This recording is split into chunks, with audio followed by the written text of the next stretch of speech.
mentioned to you a few weeks ago that on most of the Sundays for these next few weeks, we're going to feature a different element of the ministry of this church and do some, as we joke around, explaining, talk about exactly what it is and how our church is involved.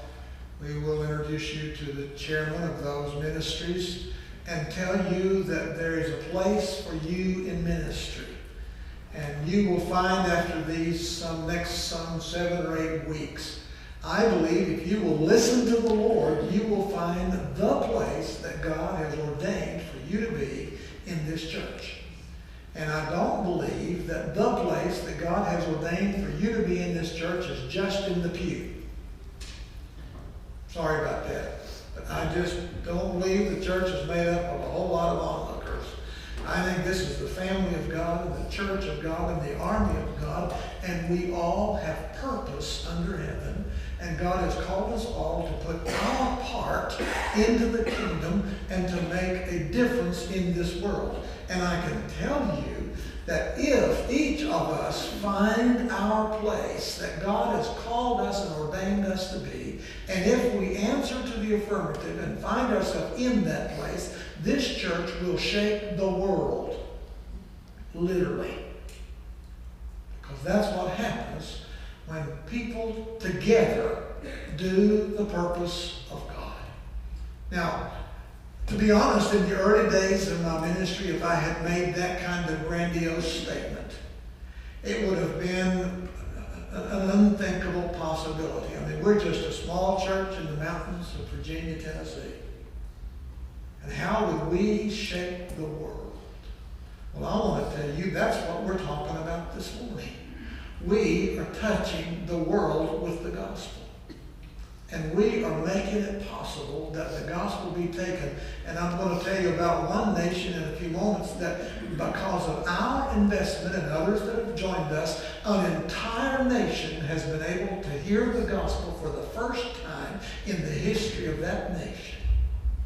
Now that's phenomenal.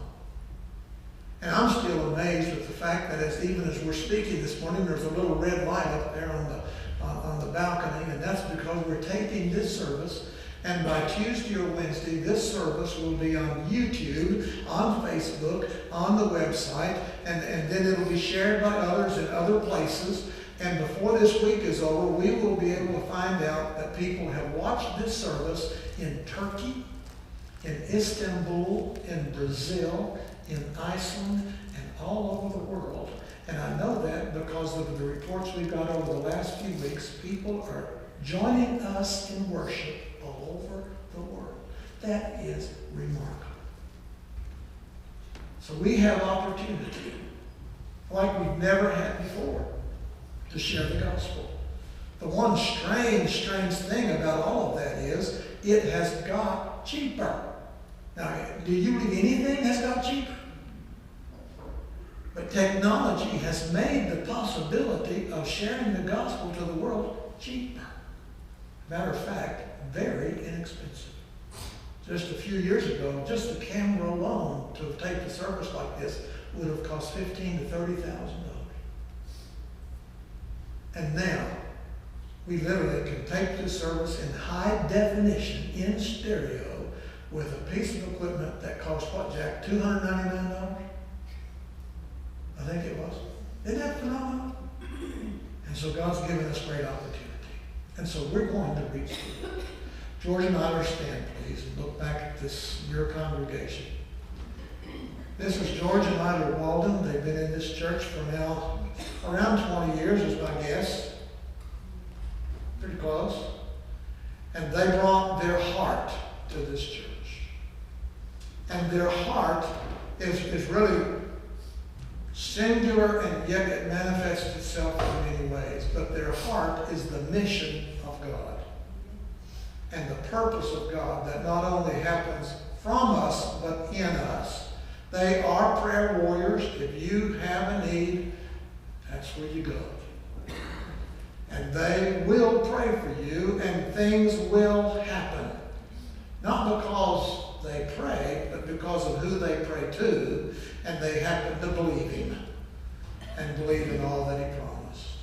These are wonderful people, and they have served for several years, as long as my ministry, and before that, as the directors of World Outreach in this church, and they are remarkable in the purpose of God that is accomplished.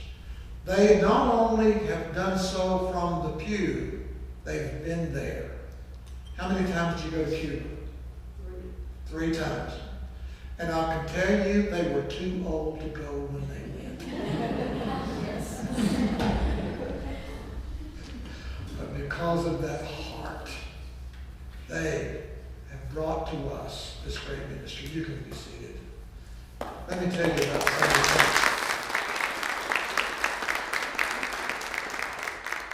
I'm not going to be able to tell you about a lot of the ministries, and I won't even be able to really describe them in detail because of the time we have. It is, of course, somewhat limited, and if I put my glasses on, I could see that much, but I'm not going to, so. But I promise to not be long. First, I want to introduce to you the foreign missions ministry of our church. That's talking about things that are outside the continental United States. And I'm just, again, going to touch on these ministries just a little bit. And I've given you some slides to help you see what I'm talking about. Kathy Milstead is a single lady. She's been in our church several times to report her ministry. She lives in India. And she is not, in a lot of respects, what a lot of missionaries seem to be. She is not living in a palace on the edge of the village, and she doesn't preach in a big cathedral, and she doesn't drive a four-wheel drive SUV. She has offered her life in sacrifice to the people of India. And she takes in orphans of all kinds of ages, from adults to children. She teaches village to village the Word of God. She brings in Bibles from all kinds of resources and shares them in the villages. She has almost operated a hospital of sorts for those that are hurting and diseased in that part of India. And Kathy has really served God in sacrifice. And often we are able to put pictures on the mission bulletin board that blow my mind. All the way from steaks as long as one of those pews to the one set of pictures was her doing a baptismal service in a 55-gallon drum. And that she didn't lay them down, she just dumped them. A wonderful ministry. Helping Hands is the ministry of Dean Simpson, Dr. Dean Simpson, and he too has been with us. And Dean was a lifelong educator, a brilliant man of books and of study, and he has given of his time, again in sacrifice. Now, these are not really supported by any organization, just by folks who have committed to help them and support them. And Dean literally travels around the world every year. Dean is not a young man, but he is still going as strength will allow him. And the thing that is wonderful, and the thing he will do for you if you will allow him, he takes folks with him into these nations for anywhere from 1 to 3 weeks in support ministries. Every year he goes to Vietnam. He is the one that took George and I to Cuba. He has been in the Soviet bloc many, many times. He introduced us to our dear friend Adam Kutzma from Poland, and what a powerful man of God. And so Dean is one of those, I call him a statesman of the church. He has led and is still leading in ministries. Good News Jail and Prison Ministry has been a part of this church from its inception. It came to town back, in the 60s or 70s, Ralph? Been over 30 years. It's been well over 30 years. And they minister in the Bristol, Virginia jail, Sullivan County, and Washington County, Virginia, and do a great work of ministry and encouragement to the folks there. And I'm very pleased that we have had a part, and an important part, in the early days, back in the 70s at least. They brought in Tom Bradley as their first missionary director and chaplain, and it was not going well, and it was just at a point of having to assign Tom to another community and to drop that ministry here. And this church stepped forward and became became the support base to keep that ministry in operation at the foot of the hill. And it has since then, of course, grown exponentially, and many churches now are involved, and they have a great base of ministry. But I'm very thankful that God used us, really, to preserve that ministry and to see that it has gone on with the Lord. World Compassion is the ministry of Terry Law. I know less about that than I do some others, but we have, again, correspondence from him week after week, and you can see those reports.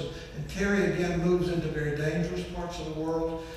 He is one that is not afraid to stand in protection, even when it might jeopardize his own safety, and has been greatly used of the Lord all over the world.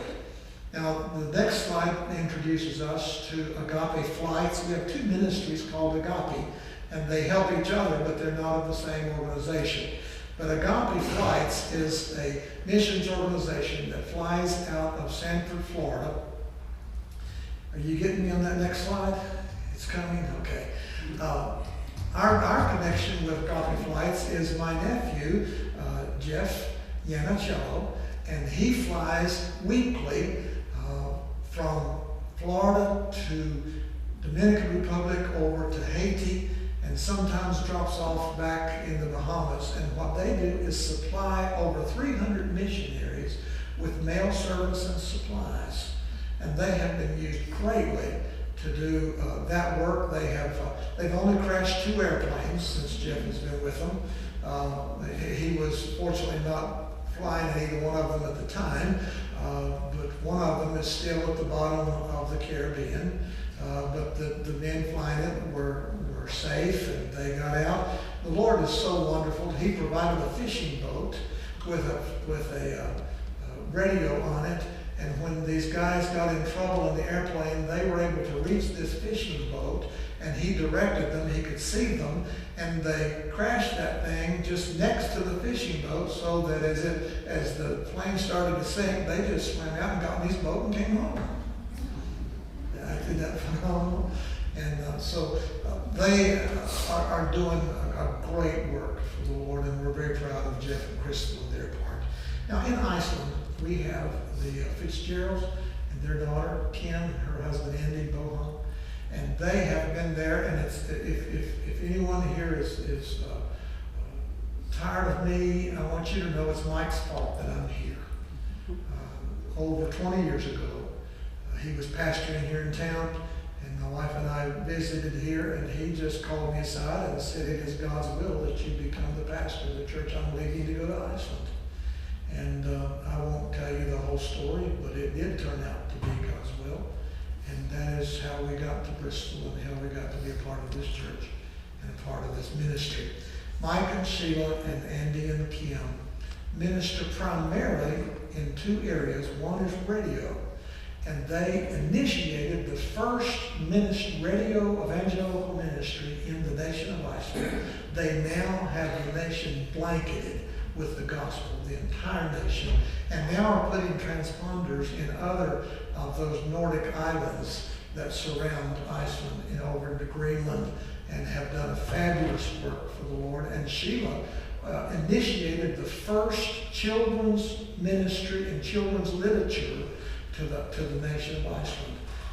It was amazing. When they went there about 20 years ago, when they called the folks to church on Sunday morning, the adults would come in and have church, and the kids would go play. There was no Sunday school, there was no teaching. Church was for adults. And Sheila went up there with a passion for kids and initiated a children's ministry that now has ministered to thousands of children. And every summer she gathers them in children's camps and has had a fabulous ministry there. Our own ministry to Haiti is called Agape Ministries, and this is the ministry that Linda Lauer directs. And what we've been doing over the last probably 30 years is church planting and schools, and now we have been doing medical clinics over the last 3 years. And I have been on 2 of those medical trips, and as you well know, those of you who have been here through the process, my life has been altered forever by my experience in the Haiti ministry.